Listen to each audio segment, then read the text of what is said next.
হাইলাকান্দি শহরে চুরির ঘটনা যেন নিয়ন্ত্রণের বাইরে চলে যাচ্ছে। একের পর এক দুঃসাহসিক চুরির ঘটনায় আতঙ্কিত শহরবাসী। এবার শহরের নতুনপাড়া এলাকায় বাউরঘাট পেট্রোল পাম্পের স্বত্বাধিকারী বিশিষ্ট ব্যবসায়ী স্বপন দাসের বাড়িতে গভীর রাতে চুরির ঘটনা ঘটেছে। দুষ্কৃতীরা নগদ প্রায় ৩ লক্ষ টাকা, সোনার গয়না এবং অন্যান্য মূল্যবান সামগ্রী নিয়ে পালিয়ে যায়।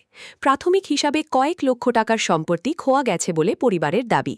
পরিবার সূত্রে জানা গেছে, শুক্রবার গভীরাতে বাড়ির সকল সদস্য ঘুমিয়ে থাকার সুযোগে চোরেরা বাড়িতে প্রবেশ করে। এরপর আলমারি ভেঙে নগদ অর্থ, সোনার গয়না ও অন্যান্য মূল্যবান জিনিসপত্র নিয়ে যায়। যাওয়ার আগে ঘরের বিভিন্ন আসবাবপত্র তছনছ করে রেখে যায় দুষ্কৃতীরা। শনিবার সকালে পরিবারের সদস্যরা ঘুম থেকে উঠে ঘরের দরজা ও আলমারির অবস্থা দেখে চুরির বিষয়টি টের পান। পরে সঙ্গে সঙ্গে হাইলাকান্দি সদর থানায় খবর দেওয়া হলে পুলিশ ঘটনাস্থলে পৌঁছে তদন্ত শুরু করে।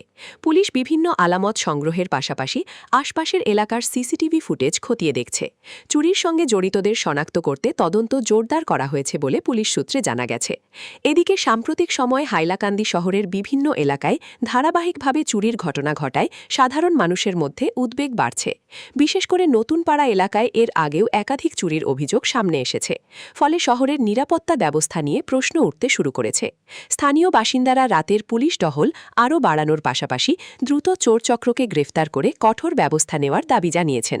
আনুমানিক রাত 2টা থেকে 3টার ভিতরে সুদ ঢুকছে, গ্রিল ভাঙছে ভাঙিয়া, দরজা ভাঙছে ভাঙিয়া ঢুকছে। ঢুকিয়া আমার আলমারি থেকে টাকা আসিল, টাকা 3 লাখ আসিল, এটার নিচে সোনার 2-3 ভরি এটার নিচে। স্বপন দাস, কারণ 7 নম্বর ওয়ার্ড। আমি একটার সময় আমি ঘুমাইছি রাত্রে। ঘুমানোর পরে ধরুন 2টা থেকে 3টার ভিতরে ঘটনা হইব। এখানে এর আগ পর্যন্ত তো কোনো কিছু পাইছি না। একটা সময় মানে 1:05-10 হইব আমি ঘুমাই গেছি। ঘুমানোর পরে ওই ঘটনাটা ঘটছে। আপনারা কি পুলিশে জানাইছেন? হয়, সকালে 4:30-5টায় আমার যে ডাকছে, দরজা খোলা হেনে, আলমারি দরজা খোলা হেনে, ওর লগে লগে আমরা উঠছি। উঠিয়া দেখি এরকম ঘটনা হয়েছে।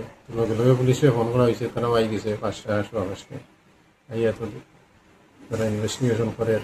কি কইতে চাইবা? প্রশাসনটা কিছু কইবার আসেনি আপনার তরফ থেকে?